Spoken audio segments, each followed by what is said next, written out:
Good morning, DJ and PK. It's 97.5, the KSL Sports Zone. Welcome in on a Friday morning. Our last football Friday of this season. Super Bowl coming up Sunday. Ian Furness, working in Seattle, covering the Seahawks, is going to join us. You're going to hear from him later this hour. Also, the Utah Jazz coming off nearly a perfect game last night. Young guys played well. Team played a close game, but Atlanta hit a last-second shot, a late shot, and then the Jazz missed a last-second shot, and Atlanta escaped, winning by 2 points. Really couldn't ask for more. Cody Williams made some plays on defense. Isaiah Collier played all 48 minutes and had 25 points, 11 assists, and 7 rebounds. Markkanen sat early in the third quarter and didn't come back in the game because if he had, they might have won. You could really see all the strategy playing out. Let's get to the best of the postgame show. It's Jazz recap here on DJ and PK, 97.5, the KSL Sports Zone. Thrilling game in Atlanta last night, but the Jazz come up just short. They fall to the Hawks, 121-119. The Jazz were led by Isaiah Collier, double-double for him in his homecoming. 25 points, 11 of 22 shooting. He also dished out 11 assists. Ace Bailey, 20 points, 6 rebounds. He was 9 of 26 shooting. Hit the game-tying three with about 13 seconds to go. Nickeil Alexander-Walker comes back and hits the go-ahead two, and the Jazz end up falling by that margin, 121-119. Let's get to the post-game sound and Jazz head coach Will Hardy. As a group, again, we're playing a lot of kind of wild lineups out there, and the guys are figuring out ways to help each other, both sides of the ball. The biggest issue for us tonight, obviously, was protecting the paint. They had 76 paint points, and a lot of that was our physicality on the ball, guarding screeners. We weren't physical enough with the screeners when we were switching, and they were able to get behind us. We put 2 on the ball, a little bit too much. Credit to Atlanta. They did a great job of executing, making those reads in the seam, put a lot of pressure on our defense. But proud of our young group. I think we're continuing to show signs of getting better. I know a lot will be made of Isaiah playing 48 minutes again, but he's a young kid. And, yeah, I'm not going to talk about load management. I wanted to ask you about Ace's 26 shots, and in the last couple of games, he's got more of the offensive load on his shoulders. Just how do you think he's responded to that? He's been great.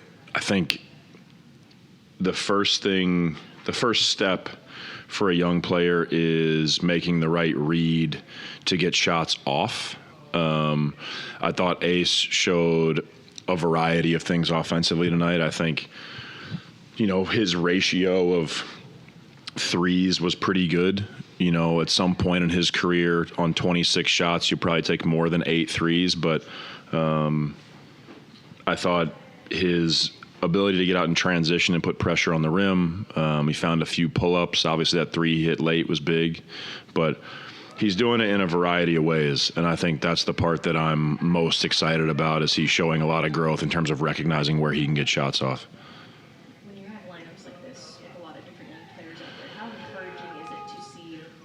That they've made, even looking back at where they might have been last season to now? Yeah, for me and for our staff, we obviously have our guys under a microscope because I've watched every minute that Isaiah's played in his career, and that's the same with all these guys, Cody, Kyle, Bryce, this year with Ace, and so how far they've come. You also have an appreciation when you're with them every day of the work they're putting in, film, practice, individual workouts, to try to form habits. And, I think our young players deserve a lot of credit. I also think that our assistant coaches deserve a lot of credit. They don't get talked about enough. They're the ones that are on the floor with these guys every single day. They watch individual film with them. They work them out one-on-one. They work them out in small groups. They're doing a lot of the breakdown work at practice. And I think their consistency of their messaging every day to help these young guys grow has been tremendous. We are and we will continue to reap the benefits of the work that's been being put in by the young players and our assistant coaches. With Ace being back to his hometown area and everything. Was there a little extra oomph and joy in his step coming into this game? I think so. I mean, you know, I'm not going to lie. The crowd cheered louder when Ace was announced than when the Hawks were announced. There were a lot of people here who wanted to see Ace play. Obviously, Isaiah just had his jersey retired last night at Wheeler. And I think for both those guys, you know, I've been a part of Walker coming back here to play in his rookie year.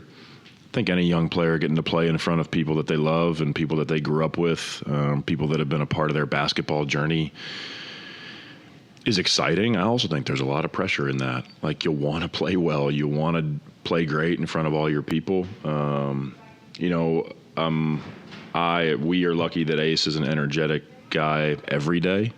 So it was hard to detect like a change in his mood or energy because he's a happy, funny, energetic kid every single day.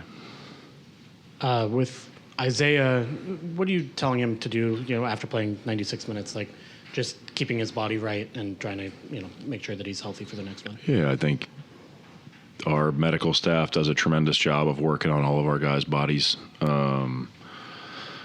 Zay has a protocol that he goes through after every game. No matter how much he plays, obviously there will be more emphasis on some of the recovery elements of that. Got to hydrate and really be conscientious of what you're putting in your body, especially since we're getting on a plane right after the game. I imagine he'll be a little bit sore tomorrow, but I won't ask him how he feels because I don't want to put in his head that he is more sore than he is. He'll get a good night's sleep tonight. He'll get a good night's sleep tomorrow, and he'll be ready to go against Orlando. And then when do you expect some of the guys from the trade to arrive with the team? They've been going through their physicals. The hope is that we see them in Orlando. Jazz head coach Will Hardy. Let's now move on to the players and hear from Ace Bailey. I mean, big time shot. They believed in me. I mean, I stepped up, believed in myself first. So, I mean, I told coach I was going to shoot it, and I shot it. I stepped in the shot with confidence. You had some pretty big plays tonight. The crowd was going crazy. They're pretty familiar with you being back here in Atlanta. What was it like to be back here and also with some family around? It was fun. I mean, I got both homes. I mean, Chattanooga and Atlanta, but I'm from Chattanooga, so I love it. So both of them came out and showed support, and it was much love. Could you tell the difference in the game when the crowd got like that? Could you feel that a little bit? No, for sure. I mean, it gave me energy. Hearing everybody just say where they from, while I was running back and forth on the court, just saying Chattanooga's here, Atlanta's here. It was fun doing that. With a bunch of guys out, you're taking on a bigger offensive role. How do you feel like you're adjusting to that? Good. I mean, I'm slowing the game down. I mean, seeing shots, seeing reads. I mean, finding my teammates in spots to get them open when I see the double or something like that. What do you think about Isaiah? What he's been able to do these last couple games? Oh, that boy crazy. Isaiah nice. I mean, he see the floor. I mean, he get to his spots. And he know where his spots at. He don't let no one stop him getting to his spots. And I really love that from Zay. I mean, he also sees the floor while he's getting to his spots. So that's a great thing about Zay. What's it like to get an assist from him? What does it feel like? It's good. I mean, we both played in Atlanta. Even though we was rivals, I mean, it's still good to have two Atlanta boys on the same team. So that's always fun. What do you think about him playing 48 minutes the last couple? Props. I mean, this is his second year playing whole game. I mean, this is his second time doing it too. Not back to back, but back on a road trip like this. So it's crazy. He's the first player to do it since 2015. It's crazy. That's crazy. And you see what he's doing with it too. So he's still out there giving out his 100% effort, even though he's playing 48 minutes. With you being here in not too far down the road up in Chattanooga, when you had that, I ran into your dad on the way in, and he was just like, everybody's coming down, it's exciting. What's that like for you to see that support both Atlanta and up in Chat? It's good. I mean, both of them is home, but I'm from Chattanooga, but it's crazy. They took that 2-hour drive. So even some school teachers, I had teachers, they called in for work, so it's crazy. So I really appreciate that. And just when you can soak in the moment and going from there, and obviously being across the country, but you can have now here in Atlanta people seeing who saw you in high school, getting to see you there. What's that like for you? It's fun. I mean, just let me know my city show support, and I'm behind them. For sure. Thank y'all. Now I got to go up here to all these damn people. There's Ace Bailey, 20 points, 6 rebounds for Ace as the Jazz come up short against the Hawks, 121-204. 102-119. Next up, the Jazz take on the Magic in Orlando. Coming up tomorrow night. Tip-off for that game's at 5. Pre-games begins at 4. There is the best of the post-game show. When we come back, Kelly Poppinga, new defensive coordinator at BYU, talking Cougar football. Stay with us. And joining us right now is the new defensive coordinator, Kelly Poppinga. Kelly, good morning. PK, how we doing? Doing great. I was thinking, watching yesterday there in your new role, I'm thinking, my gosh, the kids grow up fast, don't they? Because I was a beat writer when you were a player, as I was a beat writer a few years earlier when Kalani and A-Rod were players. And here we are. You have a leadership role now. And I mean, you had one before as a special teams guy and interior line or exterior, but now you are the coordinator. How exciting is that for you to have this individual promotion?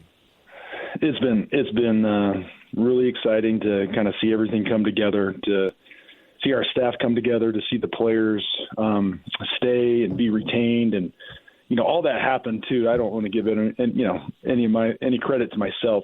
That all happened before I even was announced. There was a few players that knew I was staying, but I would really give the leadership of the team a ton of credit there, that we were able to retain all these guys. And so it's exciting to be able to work with all this talent that we have coming back. Not just talent, these guys are exceptional people. And I just think, Kalani's created a great culture, and it's made our players want to stay here or make it really hard for them to leave here. And so it's fun to get a bunch of these really good players back in a first-year coordinator role for me, to be able to have the depth and the talent that we have.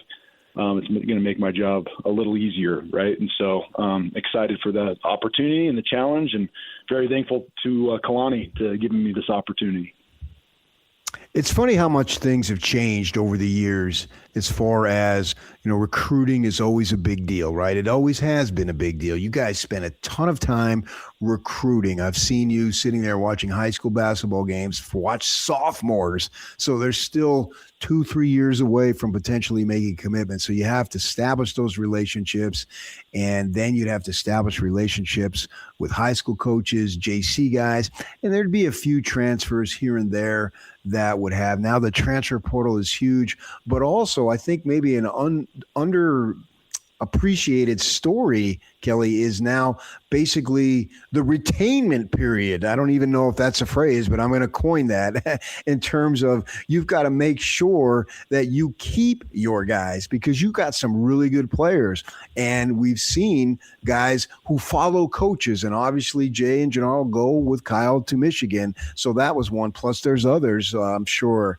Speak to how important that retainment period is after the season before school starts, to make sure the guys who are vital in your program actually do stay in your program.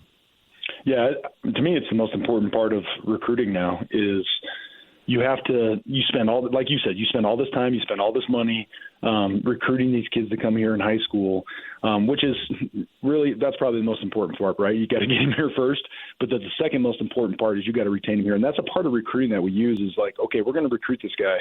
And I don't even know if this is a word, but what's his retainability, right? Yeah. Is he a guy that we can retain? If he, like, say he blows up to be, an All-American, or, like LJ, he becomes the Big 12 Offensive Player of the Year. Like, are we going to be able to retain this guy?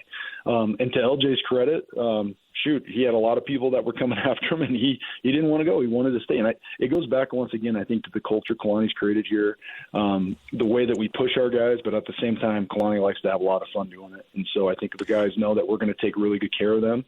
And they just know that, at some places in college football, it's not like that. It's a true business. There's no relationship with the coaches. It's just, they get into the building, they get out, and there's really not much more going on. It's like they've already, made it to the NFL as far as like relationships go. So we try to push that part really hard. And so that goes into the retainability part. Once you get to the end of the season, we got to do it's really kind of like, in a way, you have to recruit them all over again, but really you're recruiting them throughout the whole entire season, right? The way that you treat them, the way that you coach them, they're interviewing you and we're interviewing them throughout this whole process as the season goes on. And so I think a lot of times you lose players during the season, by the way, a lot of times it's because you don't tell them the truth, right? So you tell them, hey, you're going to play all this, you're going to have all this playing time, or this is going to happen, and this is going to happen. But if that never happens, and the player just looks at you as a liar and just like, okay, this guy's not a man of truth, and so he's going to go and find that somewhere else. And so I just think that our players, ultimately, at the end of the day, when it came to this season,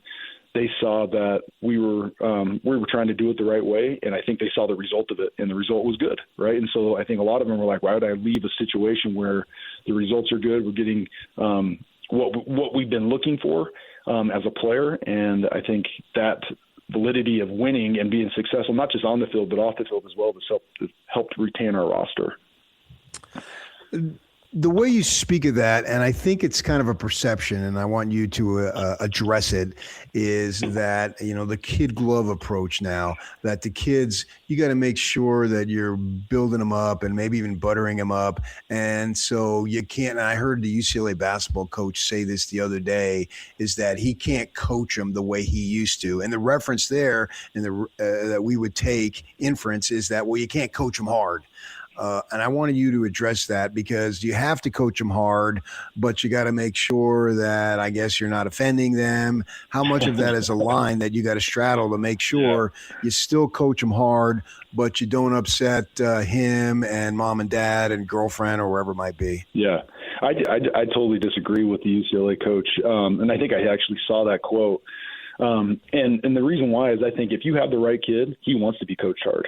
Right, so it doesn't matter the situation. If you recruited the right way and you recruited to what you're looking for, the kid wants to be coached hard. And I think that's something that Kalani's a master at. I thought Jay was really good at it. I think Gary Anderson's really good at it. And I think we've all just learned as a staff, you have to coach your guys hard.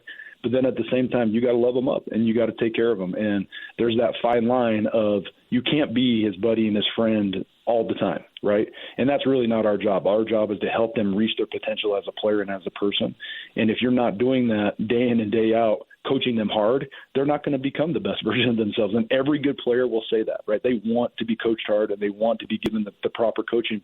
If you're not correcting them to help them become a better player, then they see that and they'll go find that, right? So I think there's that fine line right there, is you got to be able to be able to coach a guy hard, but that maybe a minute later or 2 minutes later, you're over on the sideline, you're hugging that guy up and letting him know that you love and care for him. And Kalani uses this principle in the program, which I really love, is that's true love. True love. And the same thing when you raise your kids, right? So none of us are perfect at raising our kids, and it's, I think, like coaching, but there's times like true love is you've got to tell the truth, right? And if you tell the truth, then they see that you're trying to help them become better, right? But when you start beating around the bush and maybe telling them how great they are all the time, then that's never going to help anybody. That's in the football world or any world. Like, we got to be able to tell the truth, address the truth, and fix it, and that's going to help all of us continue to progress. New BYU defensive coordinator Kelly Poppinga joining us here on 97.5 the KSL Sports Zone. I'm wondering now, as your coordinator, you are the coordinator, each day you're going to be doing things, working, in season, out of season. How much of that changes now from what you were, the literal changes as to how you spend your day and days now that you're the coordinator versus when you were a position coach?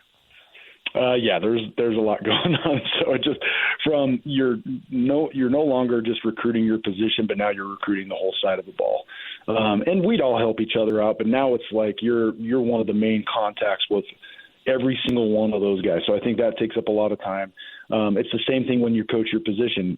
You're only coaching, the outside backers or defensive ends when you're a position coach, but now when you're D coordinator, you're coaching the whole entire defense, right? So, and then now you're also managing coaches at the same time, right? So beforehand, you're kind of just, doing your thing, as a defensive end coach or a special teams coordinator, and you'll get some help from other people, and you have to manage, maybe a couple coaches that are helping you with special teams. But now on the defensive side of the ball, there's 10 to 12 guys now that I have to help make sure that, we're coaching the proper techniques and fundamentals. We're coaching the call correctly. We're making sure that, everybody's in a good standing academically, right? So there's this whole management now of people that you have to worry about. And so, yeah, that takes up a lot more time, and you just really don't know until you're doing it. And so, I tell my wife all the time, it's been this last month has been super, super busy, and it's been more busy than I've ever been in my whole coaching career. And yeah, I'd gotten home a couple nights a little later than usual, and she's just like, "Are you sure this is what we wanted here?" So, but it's good. I mean, she's supportive and all, but it's just you just don't realize until you're actually in it, and it'll get better. The more that I learn and grow and be able to learn how to manage time better, and manage each, I think, bucket of responsibilities that you have, then it will get better. But yeah, it's been a whirlwind, man. But it's been fun to learn and grow, and I've had Kalani's helped me a ton, and I've taken calls from Bronco. Bronco and I have talked a lot, and he's helped me out with a bunch of stuff. And so it's good to have these. And Gary Anderson's been here and helping me a ton. So it's been good to have these guys that have been around for a long time, that have been super successful doing it, being able to give me their feedback and their suggestions. And so being able to have people like that to talk to has really helped me as well. And that leads me into my next question. We're talking to Kelly Poppinga, BYU defensive coordinator. Everybody has mentors. I don't care who you are, what you do. We all have mentors, right? Whether it's family members when we're younger growing up. I had I have a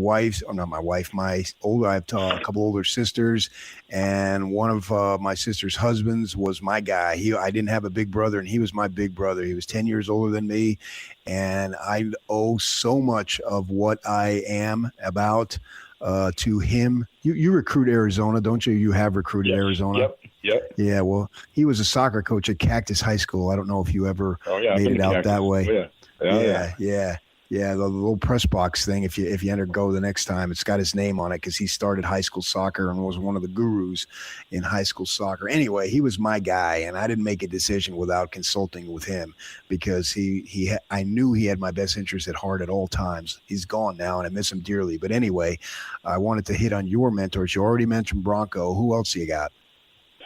Yeah, I mean, I think for me, obviously Bronco is probably one of the main ones. I was with him for 13 years as a coach, and then there 3 or 4 as a player, and then I would say the original defensive staff that I was on, Paul Tidwell, Steve Kafusi. I think those guys were great mentors for me. Even Lance Reynolds, the coach Lance Reynolds, helped me out a ton when I was first getting into this business, and Mark Weber, another guy, that original staff that I was on as a young coach.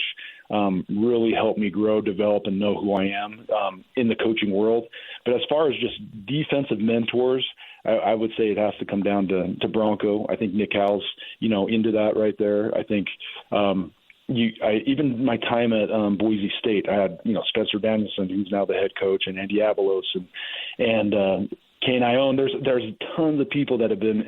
I've been blessed. I've been put in great situations around great coaches everywhere I've been, from my first time here at BYU to my time at Virginia to my time at Boise, and that's why I brought DeMario Warren here, right? Because he was so influential in what I was doing and what we had done at Boise that I thought, man, if I ever have a chance to hire this guy, this can be the first call that I have, and so. There's all these great people, but now if I'm really looking into it, and shoot, Jay Hill was awesome. For 3 years, what I was able to learn from that guy and just a different perspective. So if I had to say who I'd say this defense is going to be based around, it's going to be based around a little bit of Bronco Mendenhall.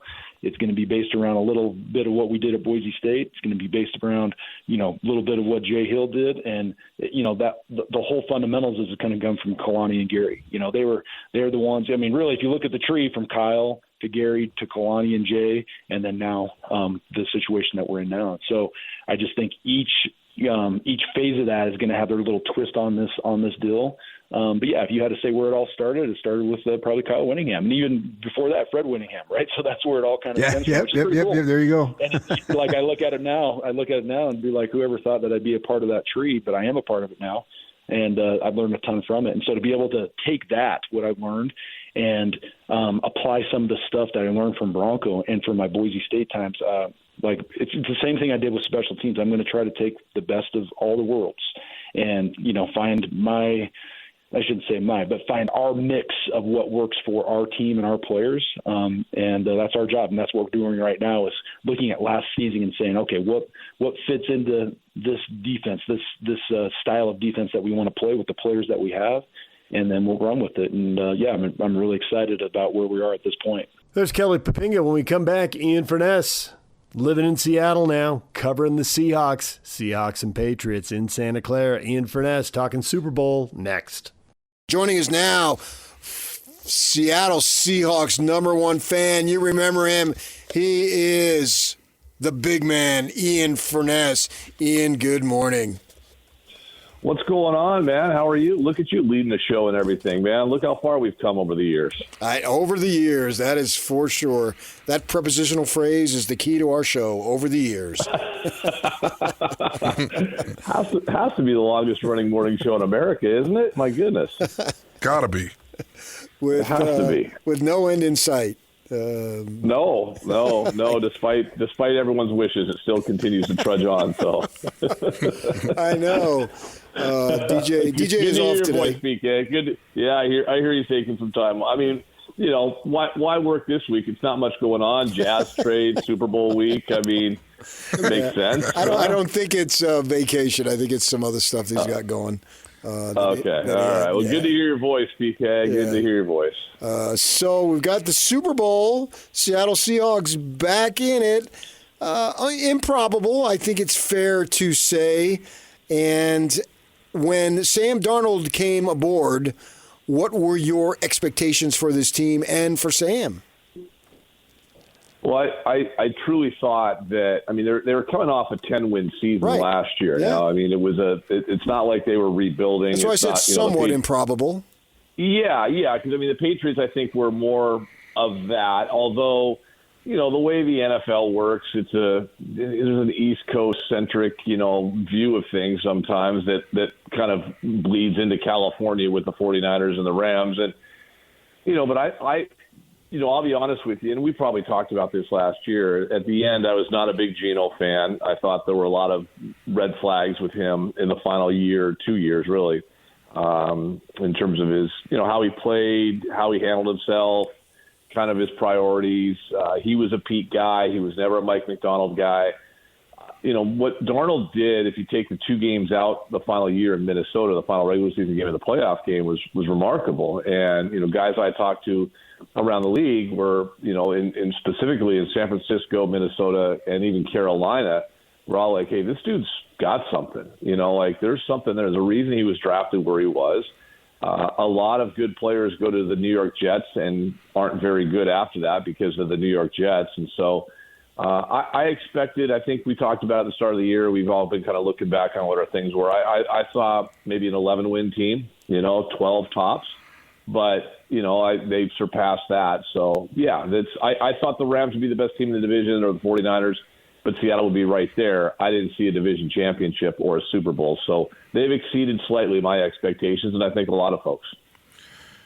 Obviously, from the outside in, at least to me as a football guy, it really looks like Seattle with their defense, with the way Sam Darnold's playing, with the receivers that they have. I mean, I feel like they're going to win this Super Bowl. But when you're looking at it from your perspective, what worries you about the New England Patriots? What is it that's gotten them this far, and what is it that could be the Achilles heel for Seattle?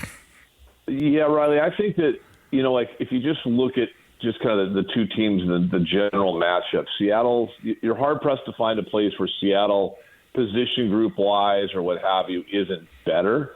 Maybe the interior of the defensive line, people are saying that a lot this week, but I don't know. I think, the way Byron Murphy and Leonard Williams have played, I think that might be a stretch as well. Drake May's legs can be a problem. There's no doubt about that. And, at the end of the day, these two teams were basically top 5, top 3 in most of the basic, categories, offense and defense. I mean, in terms of total offense, Seattle was 8th, New England was 3rd. In terms of points per game, Seattle was 3rd, the Patriots were 2nd. Total defense, Patriots 8th, Seattle 6th, but points allowed per game, Seattle was the best defense in terms of scoring defense in the NFL.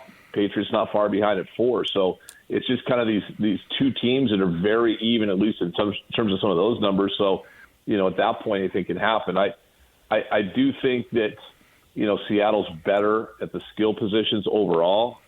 They've got, Jackson Smith and Jigba has a chance to win the offensive MVP tonight or tomorrow night, I guess it is. And what Rashid Shaheed has brought to the team in terms of speed on the outside, much less his special teams. A.J. Barner's been a revelation at tight end. Playoff Cooper Kupp is a different animal, by the way, than regular season Cooper Kupp. Like, he's a different guy. So, what he does in terms of the pass game, first down catches, getting that extra yard, his run blocking is really elite, like just crazy elite.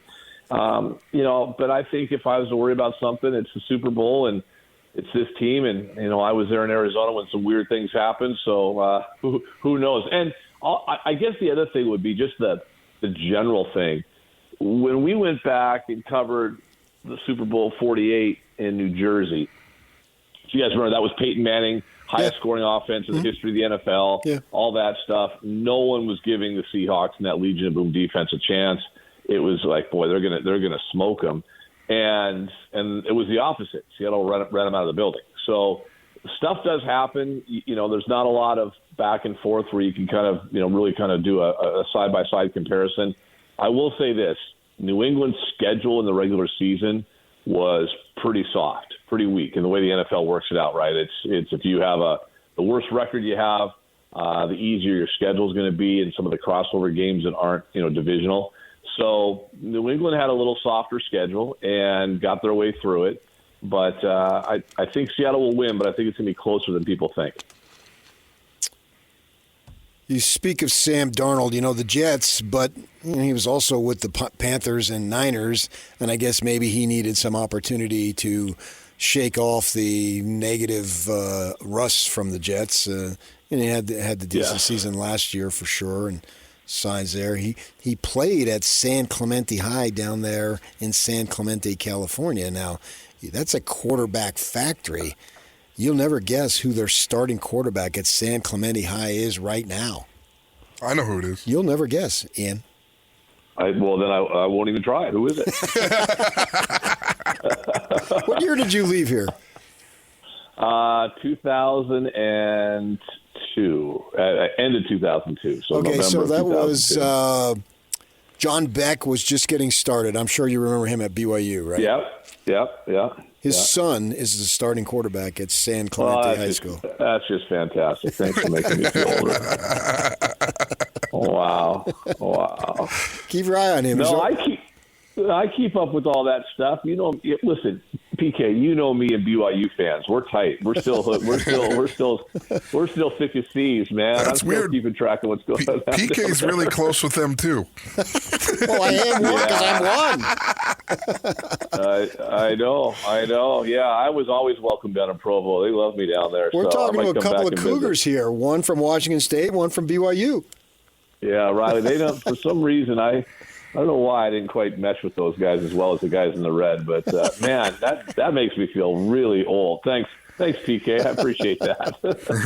A little bit. Actually, that area has produced so many high school really good quarterbacks. Yeah. Just that whole Southern California area, and particularly that area too, down there in that Southern Orange County area. Like Sam kind of comes from that factory down there, and then goes to USC, right? And ends up finally kind of taking the job from Max Brown, who is a 5-star as well, and he's from up here in our neck of the woods, right. But you mentioned Carolina and San Francisco. A lot of the credit for his success goes to his time his year in San Francisco with Kyle Shanahan, and I think that's really where, which is Kyle Shanahan. You're like, damn, man, I wish that didn't happen. But backing up Brock Purdy and learning the Shanahan system, having a guy that ran a similar system this year as offensive coordinator Clinton Kubiak, that's what happened. He got better. And listen. It didn't end well for Geno in Seattle, and certainly last year with the Raiders was a disaster. But I think you can just look at guys that go to the Jets and they're just awful, and then they go someplace else, with the exception of the quarterback from BYU, that ended up being better. But Kyle Shanahan and that year in Santa Clara, where they'll play this Sunday, was probably a huge reason why the Seahawks and Sam Darnold are where they are right now. Does he have an attitude as far as I'm just wondering, a chip on his shoulder, still feel like he has to prove something? No. And what's his makeup, just his personal makeup? If he does, he internalizes it well. I'll say that. He's probably the most easygoing quarterback, guy. I've been around in that position, and I've been here since 2006 covering this team, and I don't remember anybody like this. We went back and we replayed the day he signed. We had him on the show, and I went back and I replayed that last week just to kind of take a listen to it again. And this guy is just like down to earth, humble, keeps on an even keel. You'll watch him on Sunday. I mean, listen, we know he'll throw an interception. It happens. That's kind of part of his makeup. He's been good in the postseason, but he doesn't get rattled, and he doesn't get too high, doesn't get too low. And it's really kind of one of the remarkable things about watching him. And it resonates with his teammates. I mean, Riley, you can relate to this. It resonates in the locker room. And this guy is so massively popular in that room.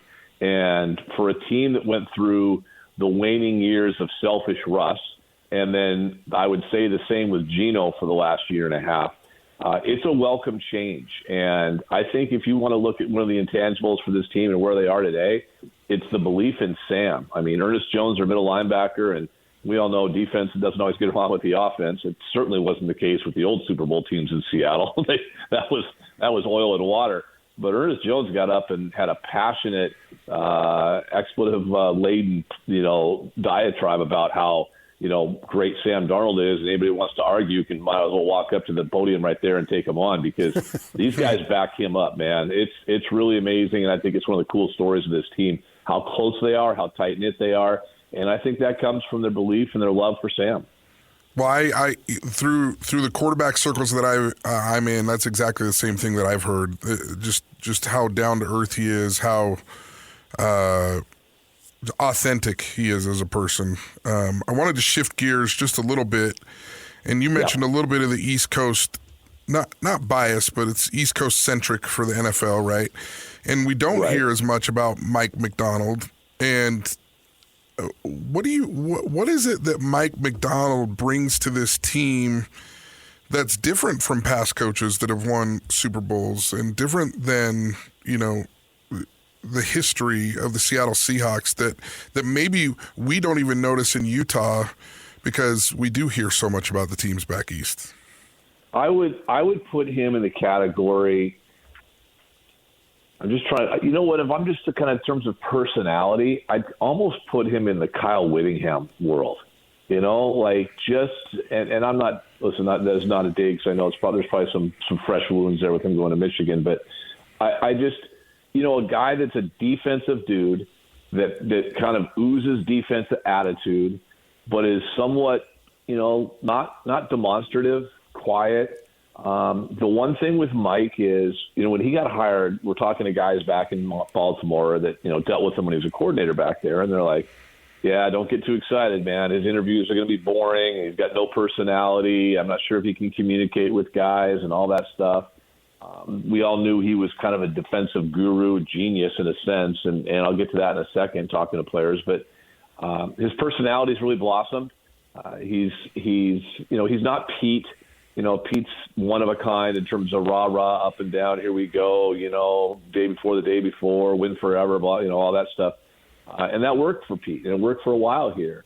Holmgren was this massive human being that is we love Mike. Mike's on our radio station. He's part of our radio. We have him on the show. In fact, he's on my show later today. And I love Mike. Mike is a quarterback guru, but an imposing figure. And, you have to be to deal with Brett Favre all those years. Mike's cut from a different cloth. New school, uses new numbers, but the players, man, they bought into this. And Riley, I'll give you this. This is an example of the buy-in for Mike Macdonald. The Seahawks this season during OTAs, minicamp is mandatory. We kind of get them all confused. They blend together. But the off-season workouts after the draft in May and June. There's like 3 days that are mandatory minicamp, but everything else, the OTAs, those are all voluntary. Now, voluntary means if you're a young guy or undrafted free agent, you're there. Also means if you're a veteran, you're probably there every now and then. You're getting your work in, but you're not there. They had 100% participation every OTA this year. And that was different from year one. And year one, they didn't. Well, I think the guys that weren't 100% weren't here in year two. They found that out and guys like Jaron Reed, who's like the sole connection to the Legion of Boom. He kind of is the alpha dog in that room, and he made sure like everyone's here. And everyone said, guys were talking about, we're buying into Mike McDonald, man. We buy into what this guy's doing. And so it's pretty awesome to see that kind of buy-in. I think that just speaks to who he is. As far as the defense is concerned, I'll be the first to tell you, I'm not going to pretend to be all 22 media guy that is breaking down tape, because that's not what I don't know that. I can just tell you what players tell me. And the guys I've talked to, I have Jaron Reed on the show quite a bit. This guy's defense, it's based on a lot of communication. It's very complex. There's a lot of changes and check with me at the line, very much like an offense. And it took 2/3 of the year last year for them to kind of get going and figure it out. But once they got it going and once they got it humming and once he figured out what to do, and then they picked up a guy, Neiman Worry, that fits perfect with his scheme, boom, just like that, it's the number one scoring defense in the NFL. So elite defensive coach, a guy that's able to get the entire room to buy in to the plan and what they're doing. And then they had a great offensive coordinator who's now going to be a head coach next year with the Raiders and Kubiak. It all kind of came together. You mentioned the Legion of Boom a couple of times. Now, that was noted defense, the cool nickname, big personalities. How does this compare to that? They're different in the sense that defense was filled with, future Hall of Famers. Bobby Wagner, well, I guess I dare say, first ballot anymore, because we know how messed up the Hall of Fame is this particular year. But Bobby Wagner is a first ballot Hall of Famer based on the number of first-team All-Pros he's had. There's only two middle linebackers in the history of the sport named Singletary and Butkus that have done more within him. So Bobby Wagner's a Hall of Famer. Richard Sherman will be a Hall of Famer. Earl Thomas, debatable Hall of Famer. And then you had other guys on that defense like Cam Chancellor, Michael Bennett, Cliff Averill, that were all perennial Pro Bowlers, not necessarily, Pro Bowlers like Shedeur Sanders, actual legitimate Pro Bowlers. It was chalk. Shedeur's not legitimate? Nice shot. Yeah, not in any way, shape, or form. But those guys were all stars, and and they were all super. And then they filled it in with some other guys. This team's more of some of its parts. Eamon Worry has been a revelation. Probably should have been the NFL Defensive Player of the Year. People try to compare him to Cam because he's a big safety. He's just different. He's a better cover guy than Cam. Not quite as physical. Nobody's as physical as Cam was, but he's close. But they use him in a different way. He's in the box. He's up in the line of scrimmage, but he can cover guys as well in the slot. He's kind of the missing piece that helped them. Byron Murphy, the defensive tackle from Texas, in his second year just blossomed. Leonard Williams looks like he's 25 again.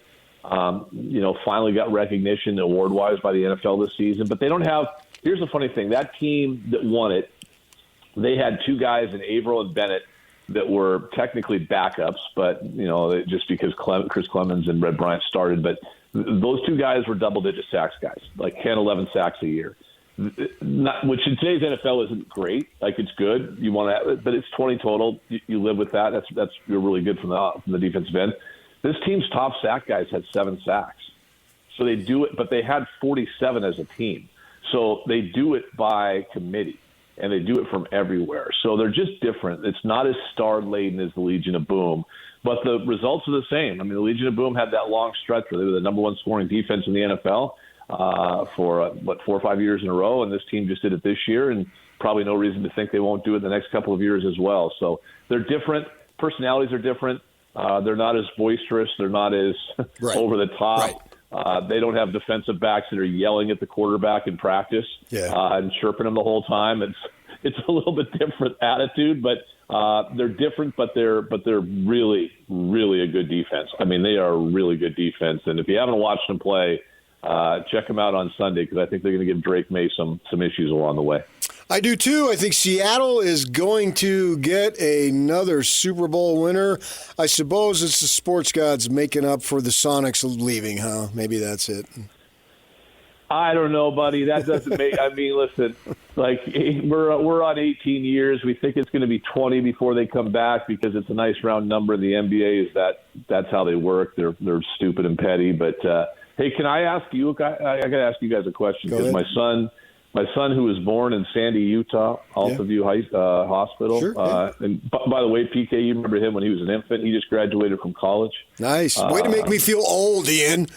I want to make you feel old too. He just graduated. He's played college football, small college football, won a championship. He's going to be a firefighter, but Nice. he's a huge Utah Jazz. I remember that. I actually remember that. You saw him a few years ago when he was a little guy.